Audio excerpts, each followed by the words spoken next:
తమ దాడుల్లో IRGC నావికాదళం commander Ali Reza టాంగ్జిరి మృతి చెందినట్లు ఇజ్రాయెల్ గురువారం ప్రకటించింది. ఇరాన్ రేవు పట్టణమైన బందర్ అబ్సస్లో చేసిన వైమానిక దాడుల్లో ఆయనతో పాటు ఇరాన్ నేవీకి చెందిన కీలక అధికారులు కూడా మరణించినట్లు తెలిపింది.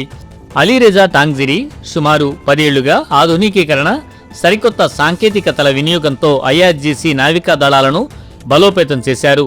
చిన్న నౌకల ద్వారా డ్రోన్లు ఉపయోగించే వ్యవస్థలను అభివృద్ధి చేయించారు. ఇరాన్ తరపున హార్ముజ్ జలసంధిని నియంత్రించే కీలక బాధ్యతలను ఆయనే చూసుకుంటున్నారు.